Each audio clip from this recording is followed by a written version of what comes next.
Well, good morning, everyone. So those of you who track who our choir is, you'll notice there are a lot of different faces up here. So what we have this morning is we have what we're calling a pop-up choir. So all that was necessary is to show up at 9:30 this morning, and we went through some songs. We learned them all this morning, and we will just see how it ends up. We had a really good time, and it's sounding pretty darn good, I think. So I invite you now to all rise in body or spirit, and we're going to sing "Be Ours a Religion" as we are rising in body or spirit, as you feel comfortable.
Good morning, everyone.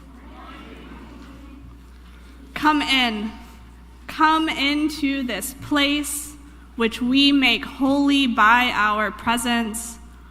Come in with all of your vulnerabilities and your strengths, your fears and anxieties, loves and hopes. For here you need not hide nor pretend, nor be anything other than who you are called to be. Come into this place where we can touch and be touched, heal and be healed, forgive and be forgiven. Come into this place where the ordinary is sanctified, the human is celebrated, the compassionate is expected. Come into this place because together all of us make it a holy place. Come, let us worship together. And as we begin our service this morning, we take a moment to acknowledge that we are gathered on the traditional land of the Duwamish people. This month in particular is Native American Heritage Month, and we give an extra gift to the Duwamish tribe this month.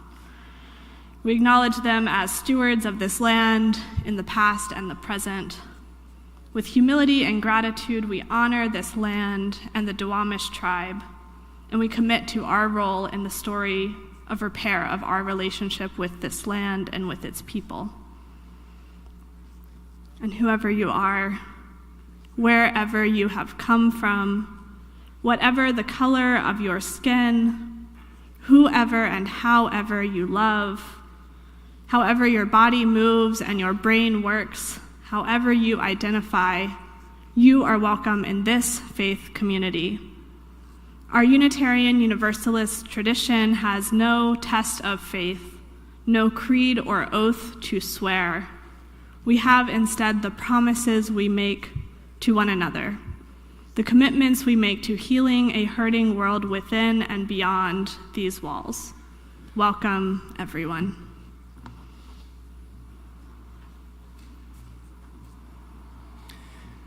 Good morning. I'm David Bullington, a brand new worship associate, joined this morning by Reverend Carter.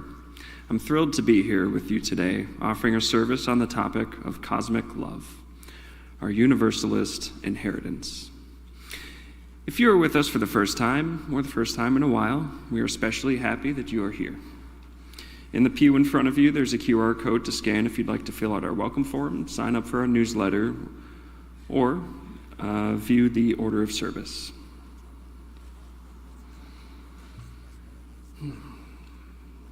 The chalice is the symbol of our Unitarian Universalist heritage. Its heat energizes us for the work that we choose to do.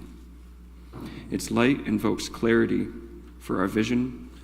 Its warmth comforts us through chilly winter nights. This morning, as we light our flame, we mark this time as sacred time.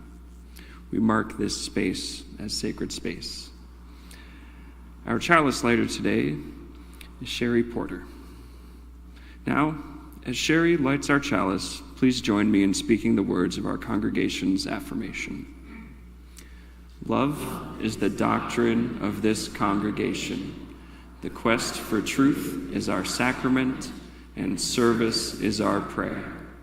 To dwell together in peace, to seek knowledge in freedom, to serve humanity in fellowship, thus do we covenant with one another. Now, let us take a moment to greet our neighbors around us.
We love to see these lively connections. We hope you continue them downstairs at coffee hour after the service.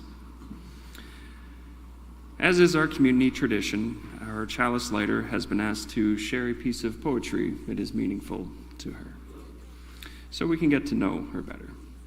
Sherry has been, oh, that's the same line. All right. Hello.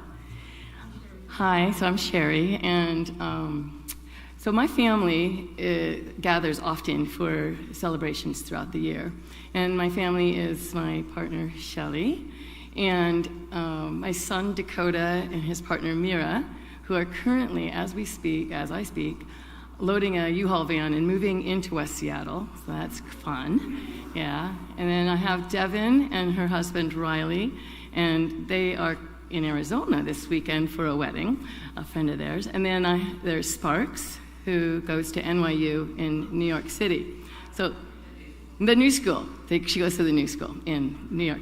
So even though they're not able to be here today, my family does gather a lot during the years. And on this one one gathering, it was my 60th birthday. And so we're all getting ready to eat, and I thought, ooh, I have this book. And so I picked up this book. I reached behind me, and I said, now that I'm reached the grand age of 60, I feel like I should share with you some wisdom and of mine. And in this book, I write down thoughts, epiphanies, words that like catch my attention and resonate with me. And so I opened my book up and I read, walk like rain, listen like spring, act like summer. Okay, so right at that point, my kids are like, and they're like, Mom, Sherry, those are the lyrics to the song Drops of Jupiter. And I'm like, yes, they are, but aren't they great words? So I didn't want them to think that's all that was in here was lyrics. So I read a little bit more. Listen to the music of your soul and write your own lyrics. Open to another page, let's see. Slow down. Feel your soul. Be your soul. So every year now on my birthday, I reach back and grab my book. It sits on a hutch. And I share with them some of the new words of wisdom that I have for them. And so then I heard that the chalice lighters could share a poem and reflect on it. So I decided to take some of my phrases from this book and create a poem. And so here it is. A new dawn. It's a new dawn. Your soul rises within you. Sing with me, oh my soul. Unhindered by boundaries, free-spirited, fully present. Walk like rain, transient but permanent. Reaching toward the light, open, fresh, full of life. Listen like spring, innocence, possibility.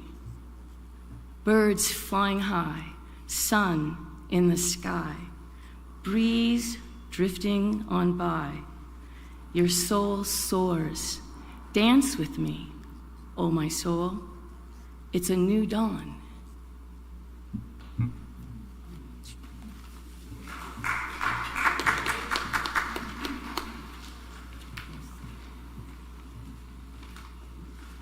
All right, I invite you all to rise in body or spirit as we sing Love Knocks and Waits for Us to Hear.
Thank you, Scott, and the West Side Pop-Up Choir.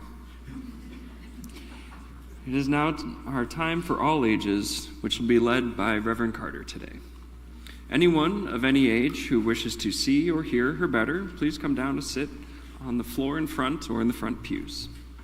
After our story, children and youth will be invited to join today's religious exploration program, where they will be making pumpkin play clay from scratch, perfectly edible. Don't eat it. It's safe to taste. Followed by learning about... followed by learning about the origins of a variety of foods and traditions associated with the fall season. Carter? Is this on? Now it is. Great. So today in our service, we're talking all about love. And there are all sorts of things that we can do to think about love and connect with love.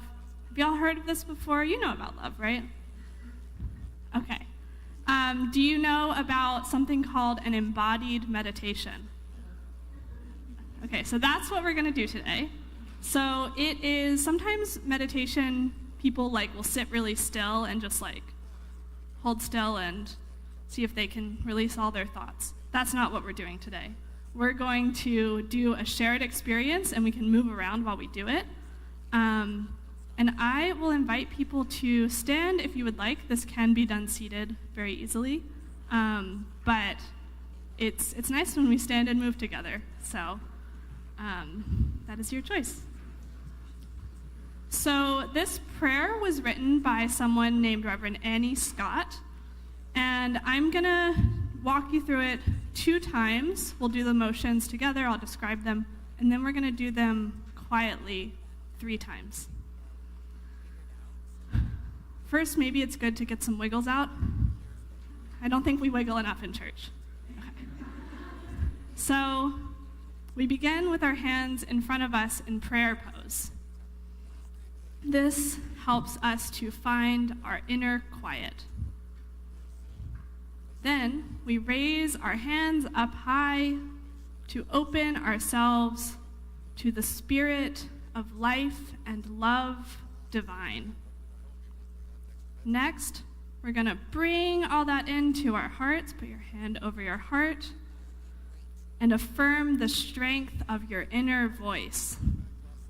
Next, we extend our hands in front of us to offer our kindness and respect to others. And then we lift our hands open to offer to others and the world. You may be noticing there are others around you. Just a little bit. And then we're going to bring our hands down around us in a hug. So gather in all the gifts from the world into us, and we meet back in prayer pose. So let's do it again. The prayer pose is a place of inner quiet. Arms high to connect with the spirit, hand over heart to feel our inner voice. Hands out front to offer our gifts to others, and hands open wide to offer our gifts to the whole world. Arms around us to gather it up and return to stillness and heart position. Okay. So hands in prayer, arms up high, hands over heart, hands in front, hands out wide, a hug, hands in prayer. Thank you, everyone, for doing this with me. This is a practice that you can do anytime. You don't have to remember the order or what all the things stand for to do it. It's still a centering practice. And now it is time for folks to go to their classes. We'll sing our kids out.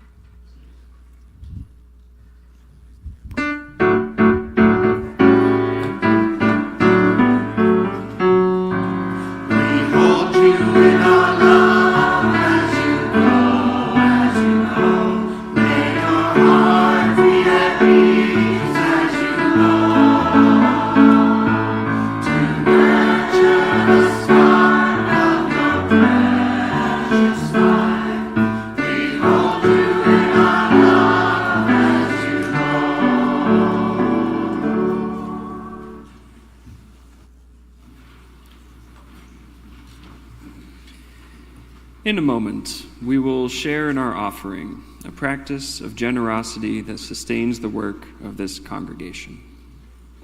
Each month, 1/3 of our undesignated offerings go to a partner in the wider community. For the month of November, our community giving recipient is Real Rent Duwamish, an organization many of you are familiar with that recognizes the ancestral lands of the Duwamish people and that they were stolen through violence and broken treaties. We even stole their chieftain's name for our city. Real Rent Duwamish seeks to correct this injustice by creating a pathway to pay rent to the Duwamish tribal services, supporting the revival of Duwamish culture and the vitality of the tribe. You can give by cash or check in the baskets that will be passed around. We have envelopes to record your name on these if you would like. To give by text, follow the instructions on the screen. And now, please enjoy this gift of music, Love Is by Michael Gott.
I wouldn't have known that they gathered first time an hour ago.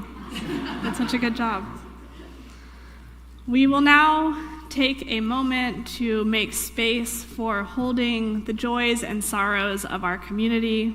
As a reminder, we have a link in our newsletter for submitting those in advance, and we also have these green slips in the back in the entryway if you have something to share on a Sunday morning.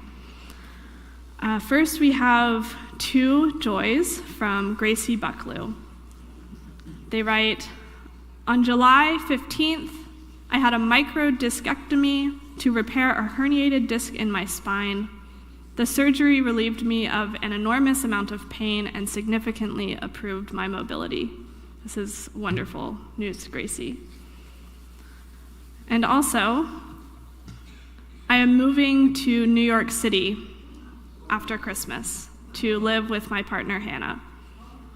Gracie continues, "I will definitely miss WSUU, and you'll see me for visits sometimes, but I am excited to start this new chapter of my life." So congratulations. And we'll love having you here until Christmas. And we also have a note that Judy Carr has had her knee replacement surgery and is recovering at Providence St. Vincent. Best wishes for Judy. And 2 sorrows this morning. The first from Carrie Lusignan. She writes, "My father, Bruce Lusignan, died at 89. He was an electrical engineer who taught at Stanford and championed technology transfer and international equity. He enjoyed his visits to Westside. Our condolences, Carrie." And one from Elizabeth and Quinn, who shared about their chosen family member who was missing 2 weeks ago. As an update, Jesse was brought home and buried on Friday. Jesse is loved and missed, and I know this is a tender time for your whole family.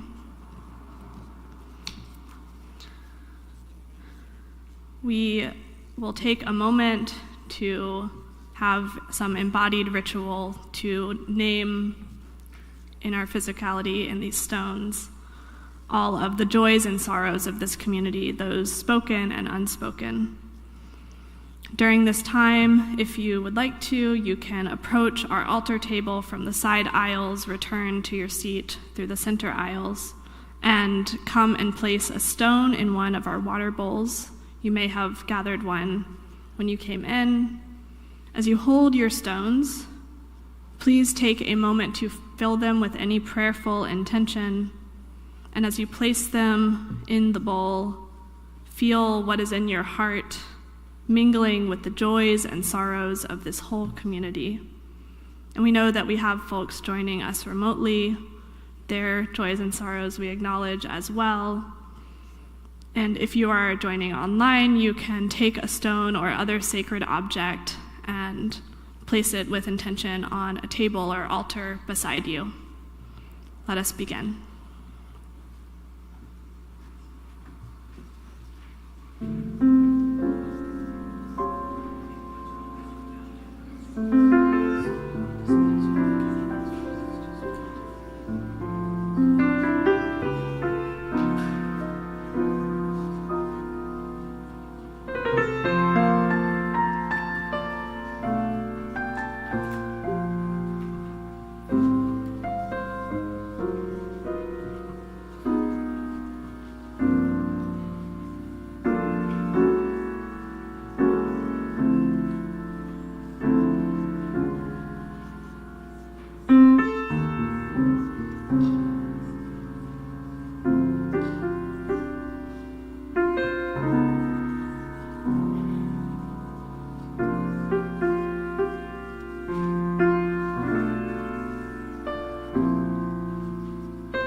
Every week we sing a meditative song after joys and sorrows.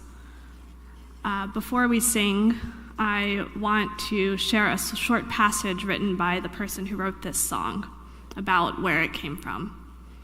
It's from UU minister and theologian Rebecca Parker. She says, "During a difficult time in my own life, I composed a simple breath prayer and set it to music. It stabilized my anguished spirit and helped me become a more whole and loving person. I meditate on this prayer every day, and now, after many years, I wake up with this prayer rising and falling with my breath, as if it had been my prayer all through the night. There is a love holding me. There is a love holding all that I love. There is a love holding all. I rest in this love." This prayer can be meaningful for a group by using us and we in place of me and I. Though the lines are simple, they cultivate a spiritual deepening, moving out in circles from self to others, to the widest possible embrace. This Universalist prayer establishes a context in which the journey toward wholeness is possible. And with that, let us sing.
Thank you, Scott and the Westside Pop-Up Choir.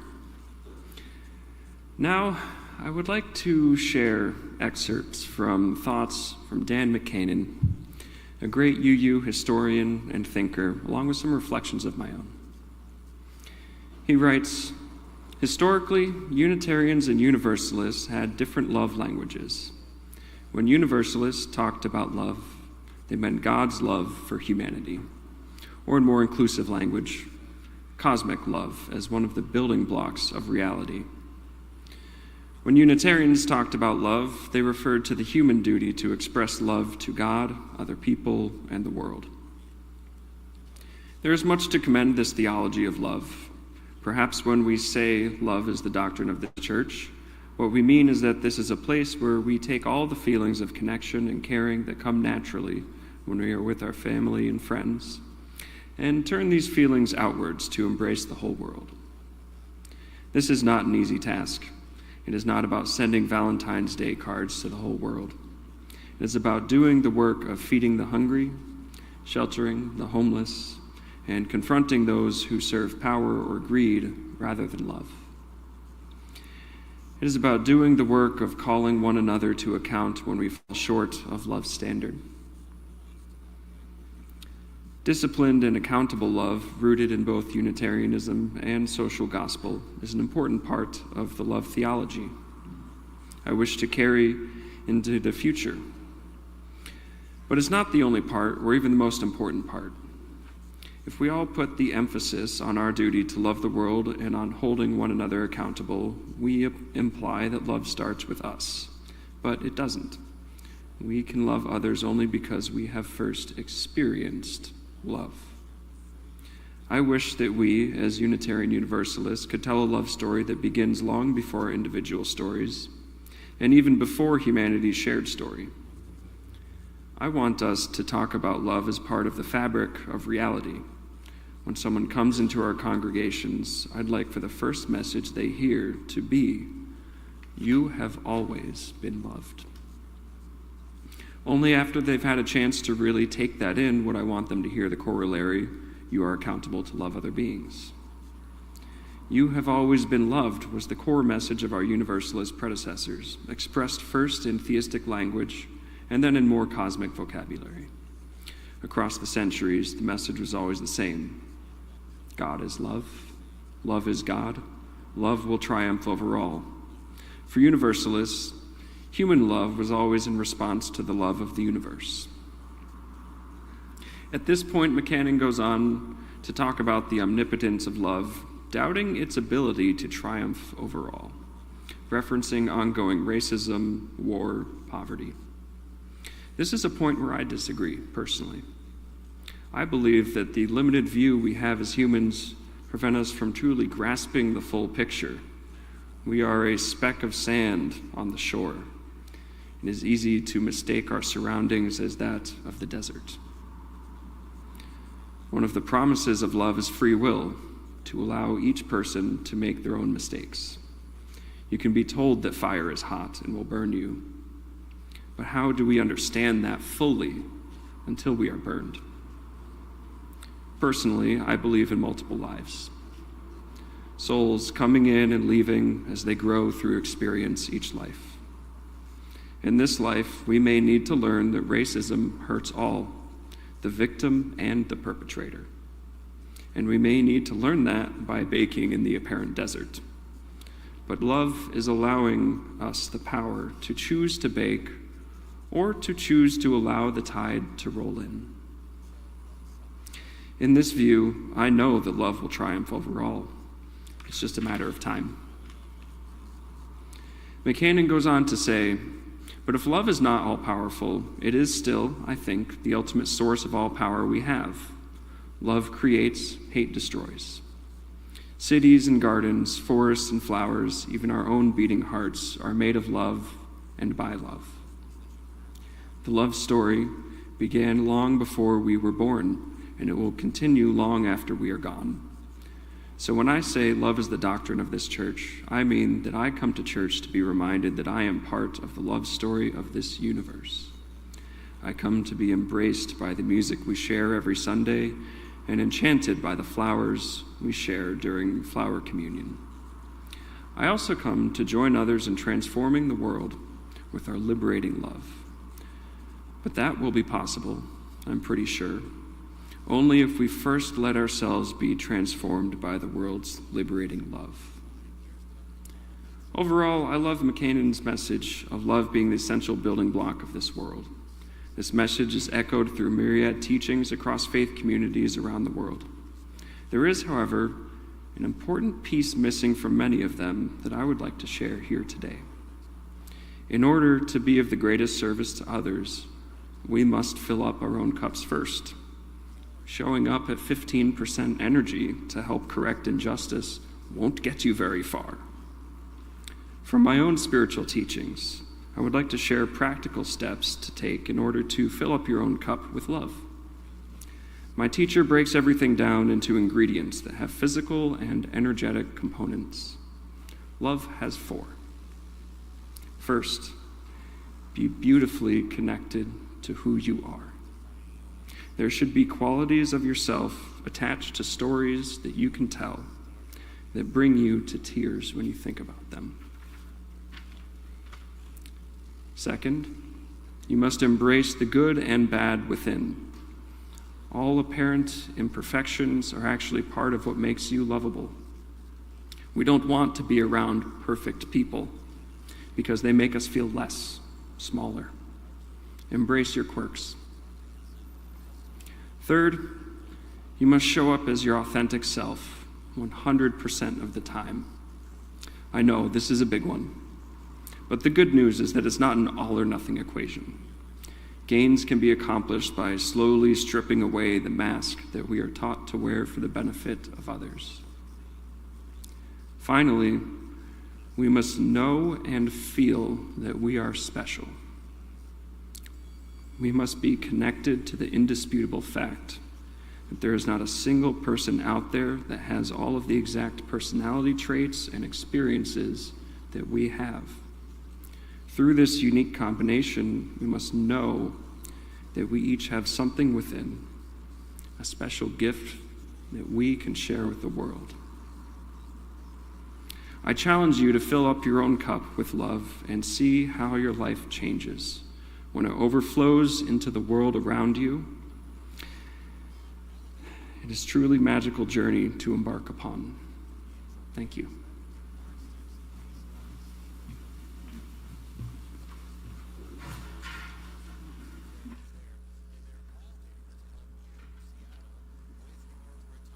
So I'm going to turn to the pop-up choir in a little bit and ask them to pop up.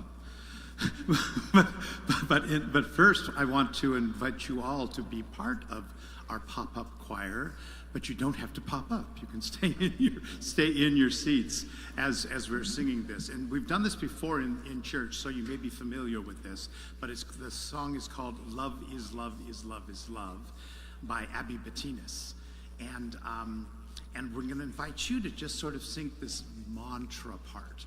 However, if you just cannot help yourself and you want to jump in and sing some of the other stuff, you can pop in and out of it. We're popping today. So you can pop in or out as you feel pleased. But we would love to feel this undercurrent of support in this mantra as we sing all sorts of more complicated things, okay?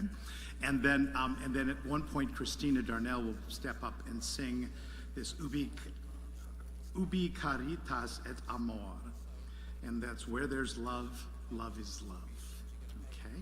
So let's just go ahead and start. We'll teach you this, the mantra that you'll all be singing. So listen to it first. John will play it.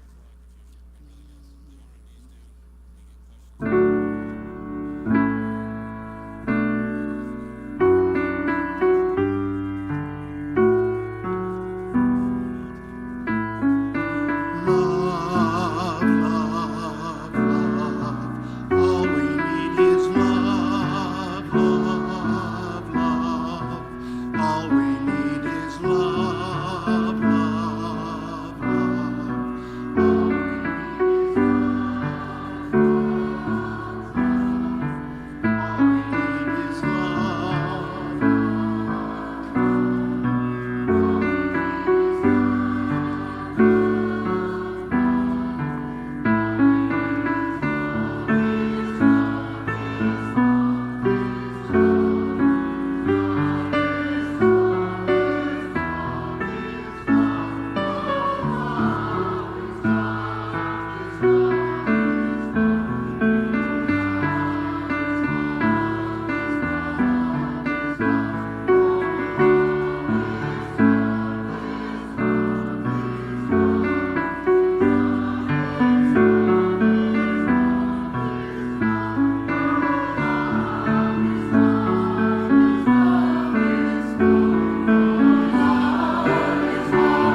Thank you.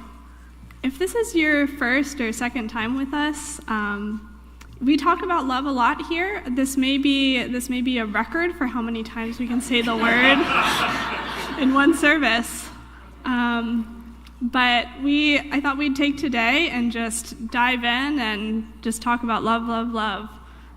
This music captures something so visceral about the experience of love and how we can put all kinds of words to it, and sometimes the wordiness is not as necessary. Sometimes it's just love is love is love.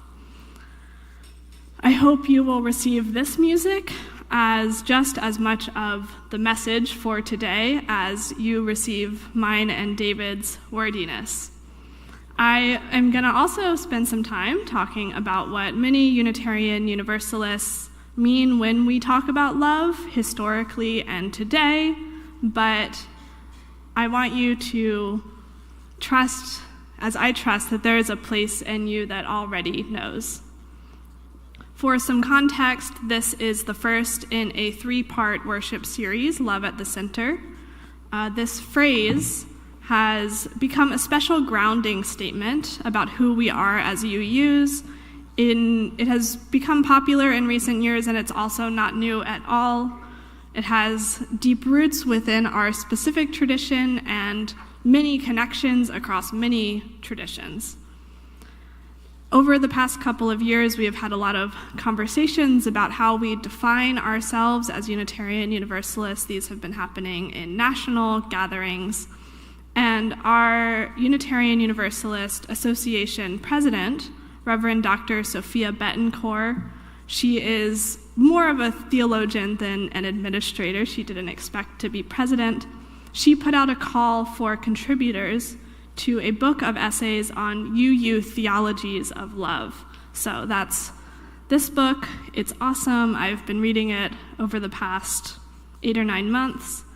And these essays have a variety of writers who draw from our shared experiences, our shared history, as well as their own life experiences in the world and in UU community.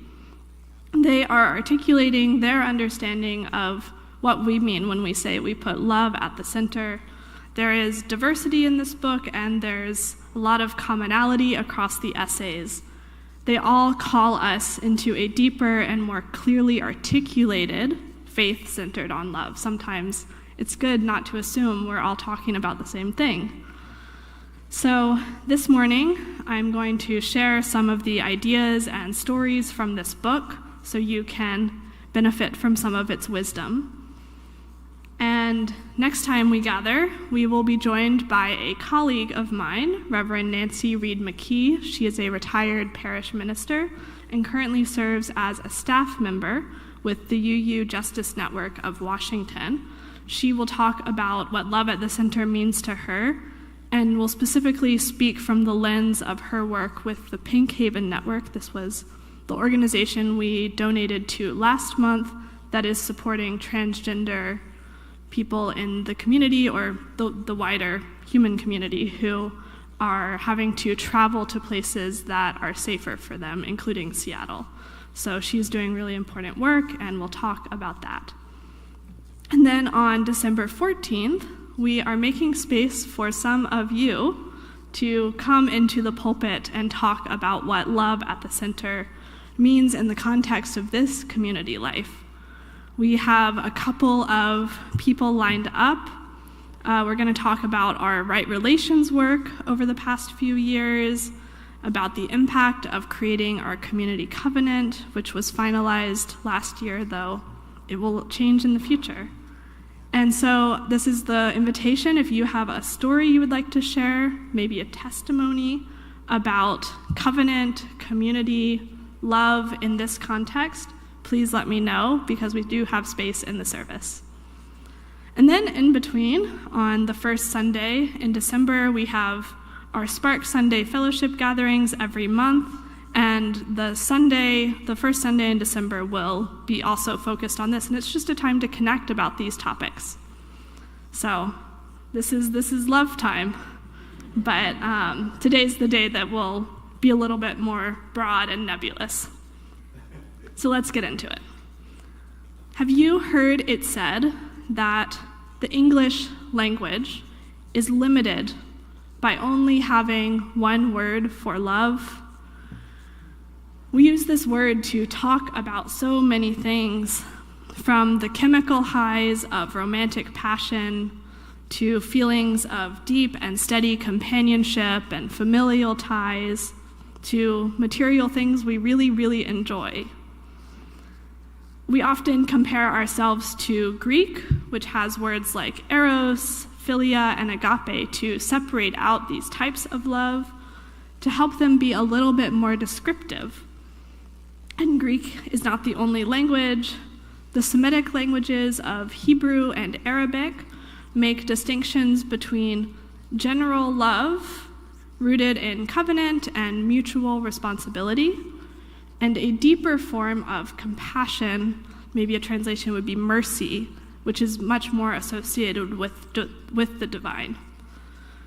These distinctions are different across cultures, and the list of languages that have these different words is endless. Sanskrit, Korean, Farsi, Japanese, Swahili. English has love. And we are a faith community that has, for the most part, grown up in English-speaking contexts. And so we need to acknowledge that we are asking this very important word to do a lot of heavy lifting. So I really like the specificity of the phrase cosmic love from the essay, it's in this book, from Dan McCannon that David shared with you all. As in, there is a love that is woven into every fiber of the universe, within and beyond everything, and it is so much bigger than we can describe. This is the layer underneath our profession that every person is inherently worthy, and that we will do well to live in ways that honor the interdependent web of life of which we are a part. This is the love flowing underneath it all. I think, and many UUs think, that when we are able to connect with cosmic love, we feel that we are a part of it, and we feel that it is much bigger than us. When we can connect with this, we can live with more grounding and clarity. This is a love that calls us to act in loving ways, and we have the comfort that it does not start and end with us. Some other definitions from our theologians. From Sierra Marie Gerfau, love is leaning into interconnectedness in ways that are creative or generative. I'll say that again. Love is leaning into interconnectedness in ways that are creative or generative. I love this one. It echoes bell hooks. And then from Adam Robersmith, he writes about witnessing love in his study of ecology and tells a sweet story of watching a mama play with her cubs in a pile of leaves. He writes, "Love in relational and process theologies is not the warm and mushy feelings of pop music and romantic comedies. Love is what allows the world to exist. It is what holds all things together and makes existence coherent." In these definitions, there is this really expansive view of the divine. As David mentioned, this is an evolution of the Universalist sentiment, God is love. Many of us in this room are humanist or atheist or agnostic, so God may not have anything to do with it for some of us. But love, with a capital L, can be a grounding and cosmic force for all of us. And for those who use God language, there is something beautiful in the idea that we humans were created in the image of God. And if we are a people who believe that God is love, then we know that we have that love in us. I have spoken before about the lesser known but still deeply important strains of mysticism in our history. There are so many examples of leaders who have been shaped and inspired by their direct experiences with this cosmic love. It gives them courage to undertake ministries that were bold and went against the status quo in their context. We think of Theodore Parker, who wrote the words from our opening song this morning. Theodore Parker, whose mystical view of human interconnectedness was what helped him to become an important figure in the movement to abolish slavery, when many of his Unitarian colleagues were wanting to take a lower profile stance. But he was grounded, and he knew what he was called to do. And more recently, in the 20th century, there is the story of the extremely successful fundamentalist evangelical preacher Carlton Pearson, who lost his community after he received a revelation that there was no hell and started to preach it. He eventually spent a career building a vibrant and multicultural ministry in All Souls Unitarian in Tulsa, Oklahoma. But he started by losing everything, and it was that love that gave him the conviction and courage to let go so that he could be more true. There is a great biopic movie produced by the folks who make This American Life about Pearson called Come Sunday. It's a great movie. Pearson and Parker are just two models of the strength that cosmic love can help us to find within ourselves. We don't have to be special or wise or ministers for this to be true. As Dan McCannon said, if love is not all-powerful, it is still the ultimate source of all the power that we have. So our job as humans is to allow ourselves to feel that love, to know it, and then to love outwardly, these two parts. To know ourselves whole, beloved, and to act from it in ways that honor the wholeness and belovedness of others. There is an amount of responsibility here. It is the thing that aches in us when we hear of violence and other suffering in the news. It is being spurred to community service or small acts of generosity with our neighbors and family.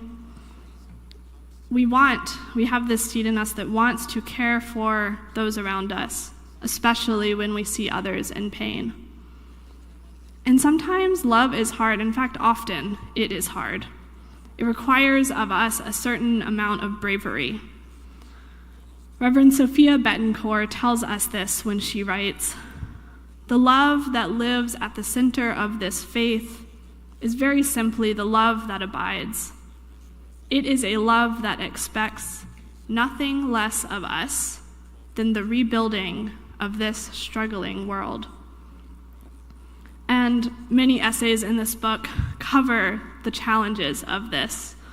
Reverend Michael Slack's essay is about the truth that many Unitarian Universalist communities, even within their own space, struggle and falter in loving one another, in being more welcoming, and they struggle to be bold in their work to embody beloved community.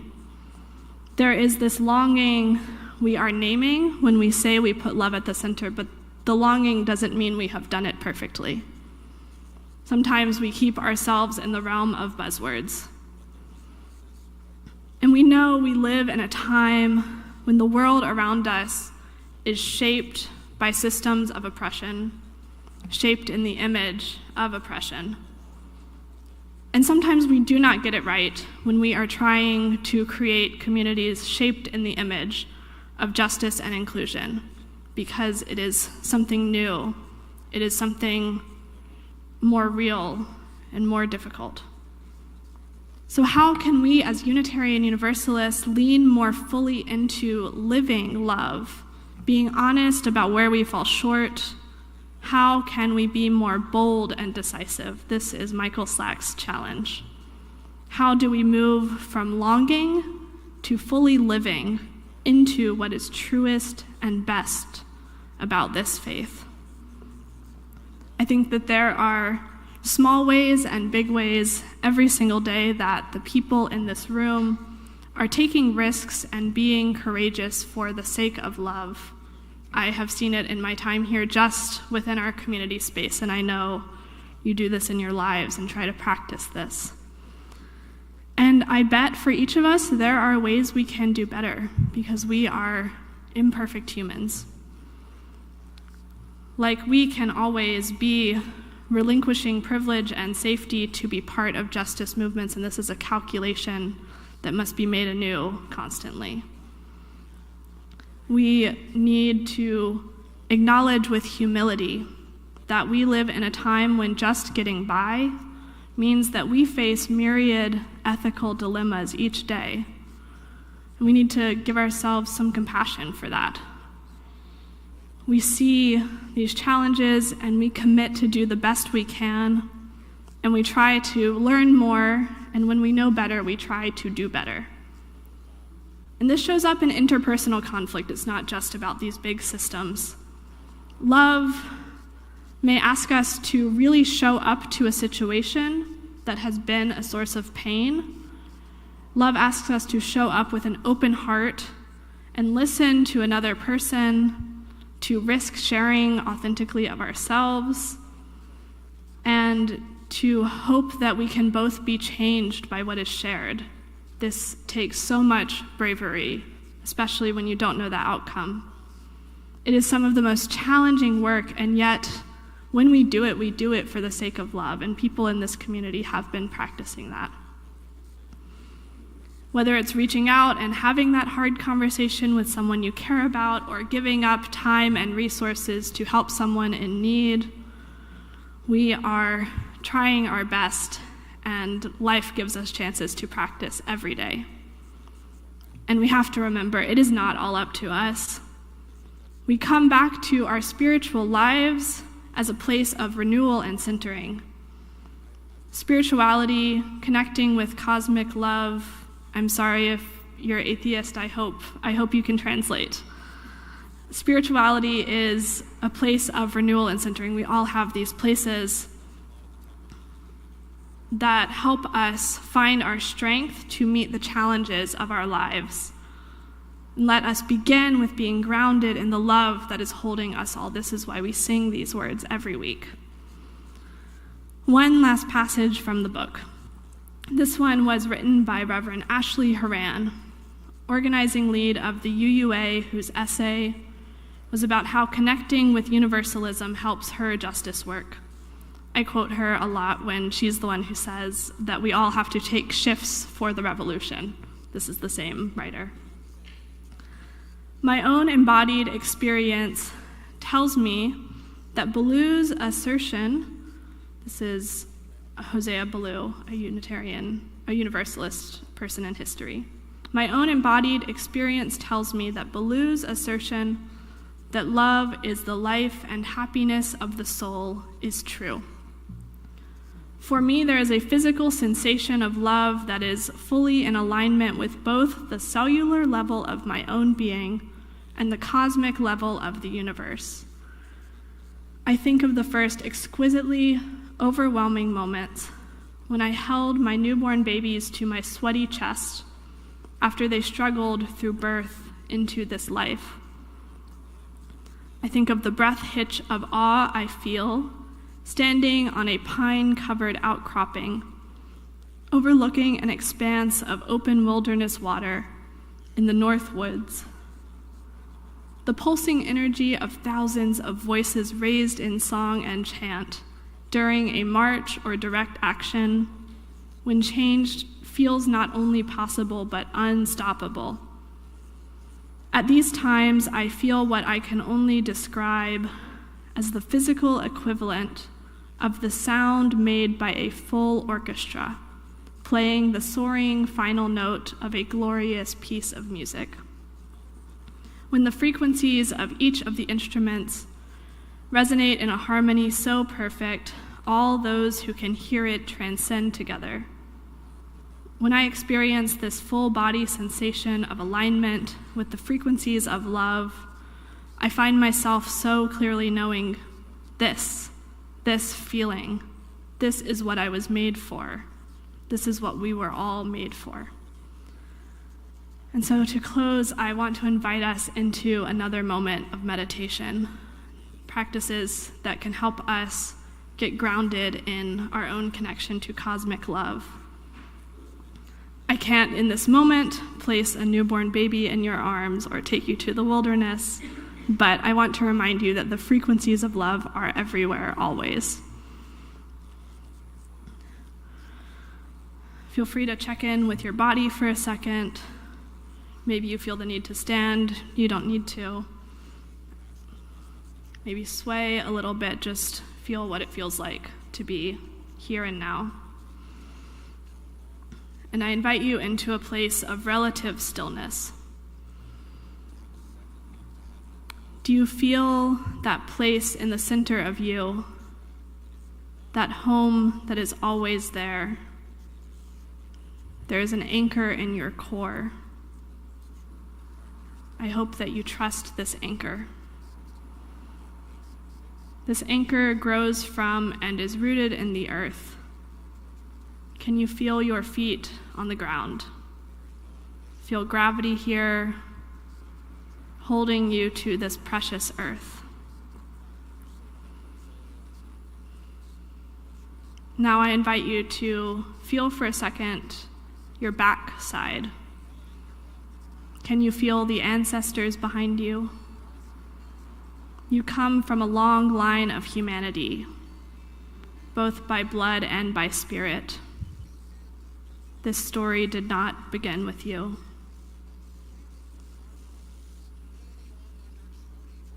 Holding that feeling, can you feel in front of you?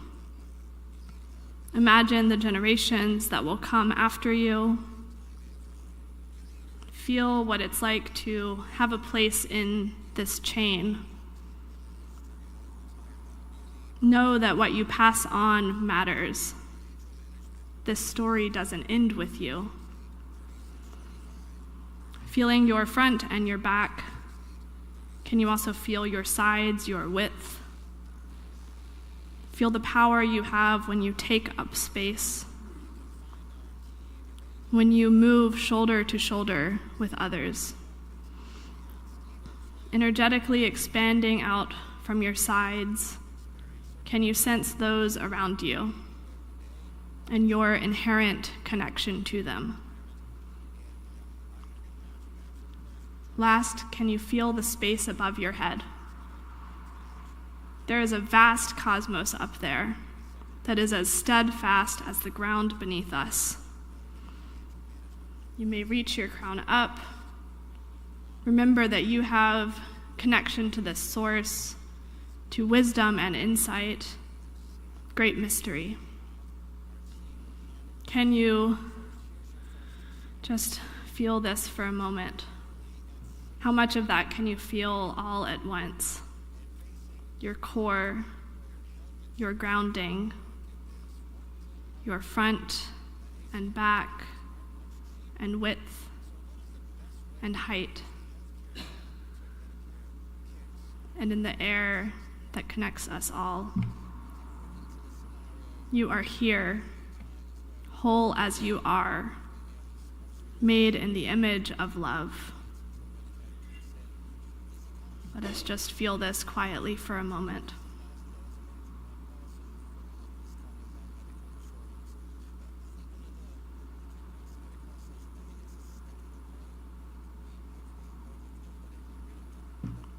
If your eyes are closed, I invite you to open them again. This is a blessing for you. May you always remember, you come from love. You are made of love. You can choose to embody love. You can choose to act in love. You can take refuge in love. May it be so, and amen.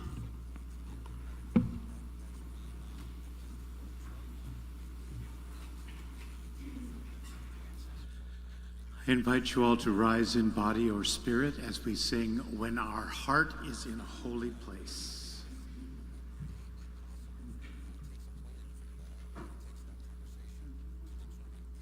When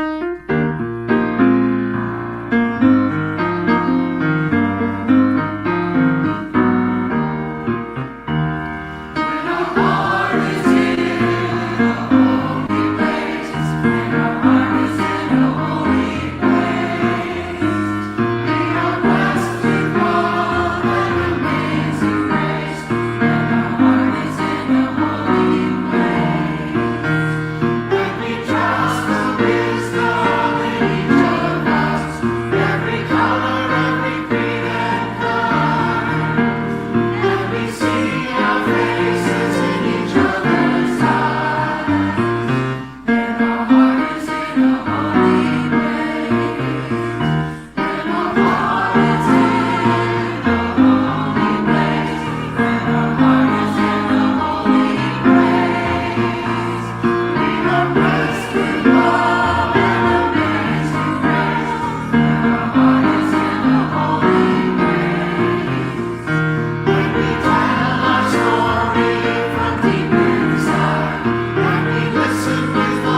right. Thank you, everyone, for coming. Thank you for everyone who has made this wonderful service possible.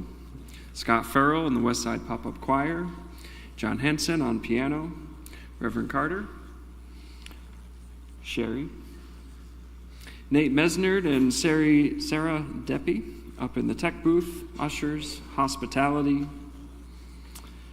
As always, it is a pleasure and blessing to do this sacred work together. Please do be sure to look at your Westside Week, which you received on Friday.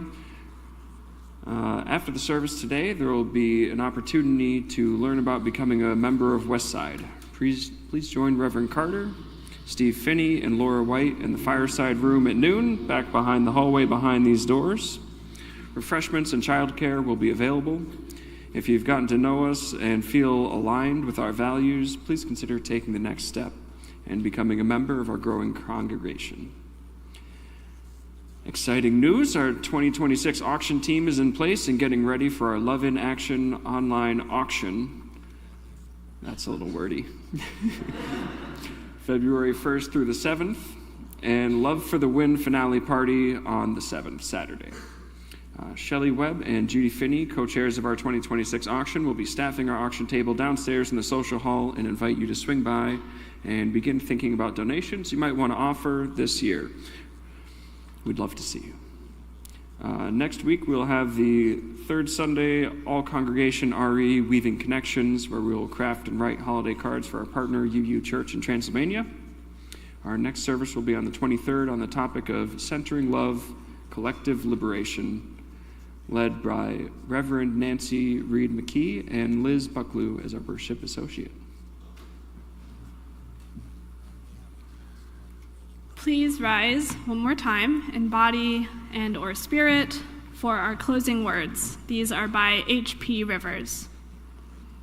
With gratitude for our gathering, we will extinguish our flame and release this sacred circle. May our time together be a blessing for ourselves and for our beloved communities. May anything which does not serve that purpose be released with grace and ease. I'll invite Sherry to release our flame. May we rest in abundant love of the universe and one another until we meet again. May you go into this week blessed and blessing the world. We hold you in our love as you go.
you.